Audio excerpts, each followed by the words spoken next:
Эми тойду элден кем калбай өткөрөбүз. Эң негизгиси балабыз квартиралуу болушту. Мына Эркин уулум жакын арада эле квартиранын камын көрдү. Чын элеби? Ооба. Эркин азамат го анда. Биз дагы ошону ойлоп бир аз сарсана болуп аттык элек. Сарсана болмаңыз, кудагай. Квартираны Эркин өзү төлөп атат. Азыр деген квартиранын ремонту дагы бир квартиранын акчасы экен. Ооба, анын үстүнө курулуш материалдары да жаман кымбаттап кетти го. Кымбат.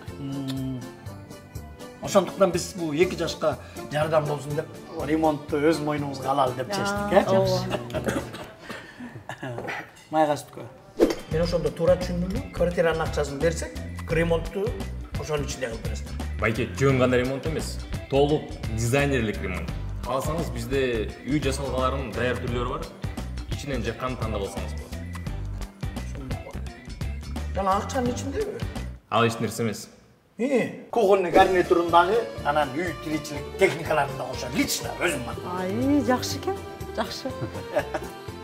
Баштапкы сумманын 10% төлөсөңүз, үй тиричилик техникасы, 20% төлөсөңүз, кухонный гарнитур, 30% төлөсөңүз, кухонный гарнитур, үй тиричилик техникасы жана паркинг белекке берилет.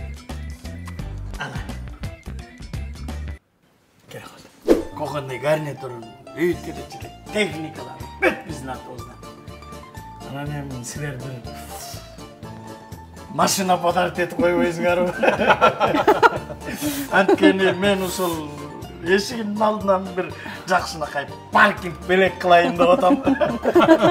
Ойлонуп көрөлү. Жакшы.